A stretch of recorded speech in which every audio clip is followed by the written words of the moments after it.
You join the player room of Mile High Sports Radio, 93.7 FM, 1510 AM. Kicking back here in the Mile High City. It's going to be a high of 45. It is 221, 303-297-1510. The player room, baby. And we got somebody on the line named Scoop Jackson. My guy. Is your guy from my guy, ESPN. I mean, you see him on ESPN. You've read him. He was the editor of Slam Magazine. You've seen him in the Chicago Tribune, USA Today.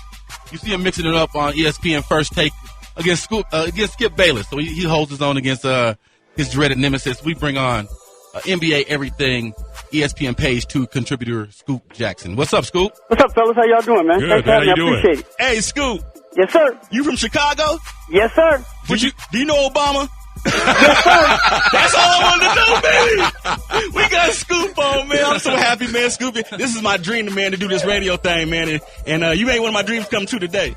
Oh, okay. Just by telling you I know Obama? that too. By telling me you know Obama and coming on my radio show, man. No, man. It's a pleasure being on. Appreciate that, man. Thank you. Hey, Scoop, we just want to ask you a couple questions today about the NBA because we know before we ask anybody any NBA questions, we need to go to get the premier NBA news. So we go to you. What, Mark Stein wasn't available? No. The first question, and this is Jason, it would definitely be about the biggest story in the NBA right now would be Jeremy Lin. Yes, sir. Where did this kid come from? I mean, he's from Harvard. He's bounced around the league. Where is Jeremy Lin from? That's a good question as far as the origin of where he's from. I know he's Taiwanese, but it's interesting to me because you have other Asian cultures trying to claim him now that he's the hot place like black folks with Tiger Woods. Hey, when somebody starts doing well, and there's some ambiguousness to his ethnicity, everybody starts to try to claim him. So I just know I'm like a lot of other people, man. I came up on Jeremy Lin, last year when he was riding the bench behind Seth Curry and Monte Ellis in Golden State. Yeah. And he kind of, I lost track of him after that because it's hard to get playing time between those two. And when he joined the Knicks squad, he was kind of an afterthought because the whole buzz was they got Mike Bibby and they got Baron Davis. And losing Chauncey Billups, they tried to basically have a 5-man point guard rotation, and Jeremy Lin happened to be a part of that. And in my mind, when I saw his name, I'm like, oh, hell, he's not going to break this lineup because he wasn't able to break through with Curry and Monte Ellis. So, he's the backup. Well, as Robin Harris used to say, the man sitting next to the man sitting next to the man. Right. And then, Carmelo apparently, convinced, I don't think it took that much convincing the way the Knicks are playing, told D'Antoni, look, get a kid a shot. Let him play. What else do we have to lose? And that's our history was, not really history, but, this latest trend has started with Jeremy Lin. And it looks like D'Antoni, from my standpoint, from a basketball standpoint, has finally found the point guard that he had been kind of searching since he got to New York as coach. Now, Scoop, how big is this, his success is big for the NBA? I mean, this is a guy who is going to fill that void if he's a good player of Yao Ming. I mean, let's just be honest. Well, the NBA is needed. From an international standpoint, from a popularity standpoint, yes. But let's put this in perspective. Right now, it's a storyline. That's it. It's not the story. It's a storyline, and this is where I think the Tebow situation comes into the conversation. Where at the end of the day, really at the end of the day in the NFL, when we were watching the Super Bowl. And what it's really all about, Tebow was not a part of that conversation. Right. You know what I'm saying? So it's a great storyline. He fizzled out. So do you think that Jeremy Lin has that longevity? Now, you mentioned earlier in the conversation about Melo going to Mike D'Antoni and telling him that he should give the kid a shot. So right. Do you think Melo will ultimately be able to buy into what Jeremy Lin is doing? And I hear what you're saying, but I don't think it's Melo's job to buy into it. To me, it's all on Mike D'Antoni. Look, man, Mike D'Antoni came into New York and he was supposed to establish some type of system that was similar to what he had in Phoenix. And if we all know the type of coach Mike D'Antoni is, he's not a defensive-minded coach, so he preaches his victories through offense. We're going to run an offense that's going to be very difficult for people to figure out, and we're basically going to outscore people.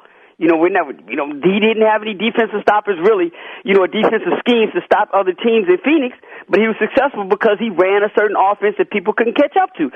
And in order to run that offense, you have to have somebody to facilitate. In Phoenix, he has Steve Nash. Since he's been in New York, he has been searching for that.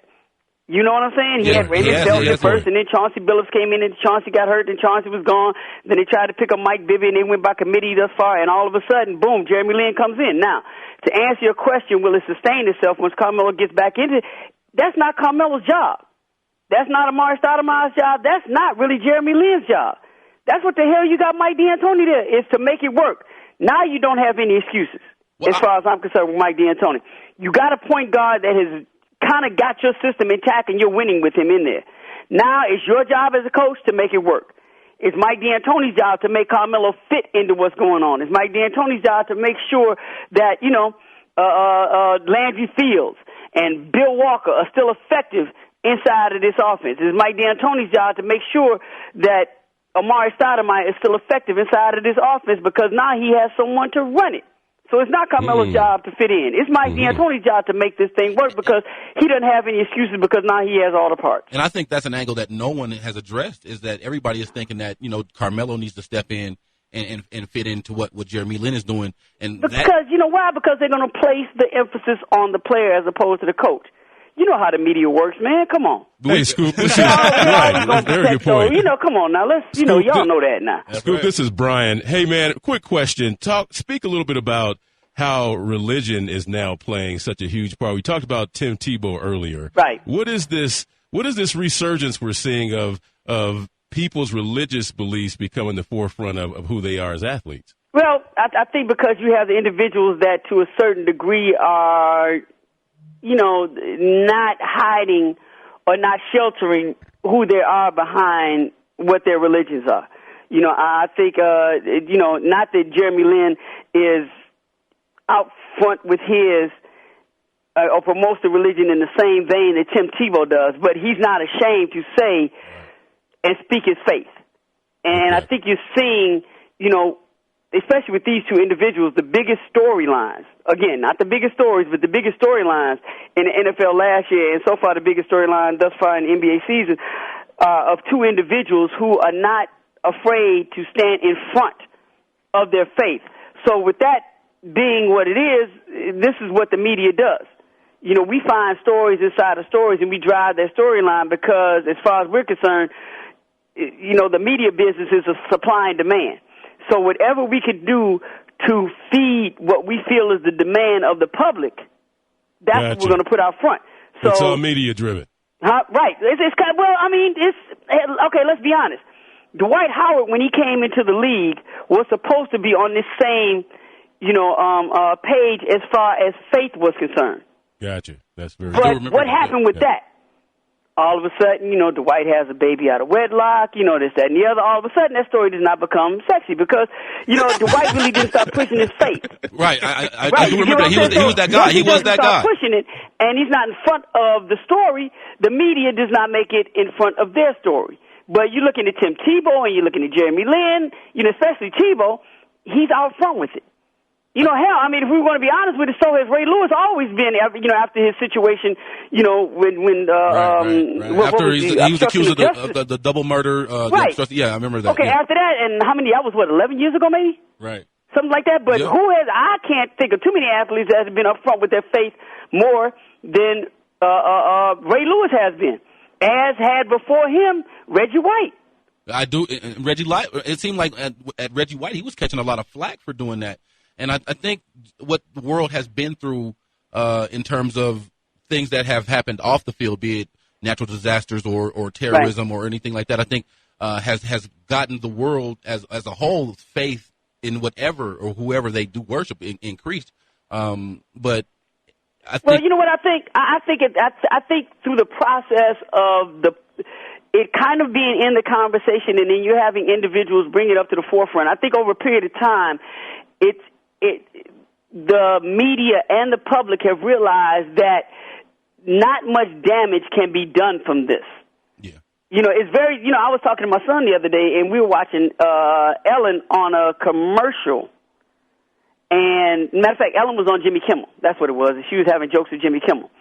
And, you know, I was trying to explain to my son, because they understand how big Ellen is. Ellen has a show. You know, Ellen is, you know, Ellen is Ellen. Right. Ellen's huge. Right. Yeah. I was like, man, not too long ago, they kicked her off television. They canceled her show because she was gay. And they could not understand that. They're like, for real? They're like, she is so big now, and it doesn't even seem to be an issue now. Her sexuality doesn't, but not too long ago. We're talking about, I think within a decade ago. They canceled her show because she was gay. But television, you know, Hollywood, you know, Wall Street, all of the public became understanding that, you know, actually being out and being gay is not really going to, like, really hurt or harm anybody. So it became more acceptable. And I think, you know, that takes a process of time, and I think the same thing can be said about this. Right, because I remember a lot of people didn't want their religion shoved down their face by their athletes. They wanted their athletes to be these kind of rambunctious But they don't want, if guys. you know the truth, they don't want politics by athletes to be brought into their face. They don't want racial issues to be brought into their face due to athletes. They don't want religion. They don't want athletes to do anything but play. Be an athlete. You'll check it right, out. be an athlete. That's all. You can't have a conscience. You can't have an opinion. Right. You know, you can't have, you know, don't just do what you do. Stay in your lane and do that. And, you know, once again, for the most part, you know, you will see in this situation, you know, you will see a little bit of change because people will realize at the end of the day, you know, an athlete being upfront with their faith is not going to drastically shift the dimensions of society. Yo, Scoop, real quick here. This is Blaze from the Playroom. I got one question, and then I got a caller on line 5. The question is, do you think from New York all the way from Chicago to Denver to L.A., there's going to be an enormous amount of Chinese little athletes now at all basketball courts? Not right now. Once again, because I'm a believer that this is a storyline. Now, once this becomes a story, you know, if in the next couple of years, you know, Jeremy Lin is able to be the focal point, not the star, but the focal point of the New York Knicks basketball team being successful. And I'm not saying they have to win a ring, you know what I'm saying? But if they play themselves into the conversation and Jeremy Lin is the focal point, then I say yes. But, you know, 10 games in, no, it's just a storyline. You get what I'm saying? Yeah, I get it. See, and the reason I say that is because the one impact we did have that was more than the storyline. The story was the 92 Dream Team. I do understand. Right, so once you saw the world all of a sudden look at basketball and engage themselves in basketball differently after seeing this team. And this team was successful, the greatest team we've ever seen. So to me, professional sports is a winning business. So if there's not winning connected to this at some point, then I don't think we'll see what you're asking. I don't think we'll see a bunch of Taiwanese or Asian kids all of a sudden. Seriously, an influx of, you know, basketball players coming from, you know, from different parts of Asia or Asian Americans all of a sudden flooding college. We won't see that unless it's connected to winning, and Jeremy Lin is the focal point of New York Knicks basketball. Okay. You know, one quick question before we let you go, Stu. Can Jeremy Lin do it in 30 seconds? Do what? Can he be that bridge? Can he get a ring in New York? Can he get a ring with Melo in that cast? Can he do it? Yeah. If they once again if he stays there for 4 years, if he's able to stay there and they're able to re-sign him, and Mike D'Antoni does his thing, I'll say he has a chance to be in the finals. Not win a ring, but be in the finals. Thank you, Scoop. Oh, you heard it here. Thanks a lot, Scoop. All right, fellas, appreciate y'all. Appreciate you, Scoop. Thanks. We love you, baby. Scoop Jackson on the Playroom from ESPN, holding it down here to Mile High City, 93.7, 1510 AM. That was good, wasn't it? That was fun. I mean, that's what you get your real quick, though, I got to give a big shout out to my boy holding it down for me, Big Slim. Slim's listening right now, you know what I'm saying? Oh, Slim, what's up, Slim? What up, Slim? Big Slim's We holding it down appreciate for you, you. Slim. It's the Playroom! Yeah, baby. We'll be back.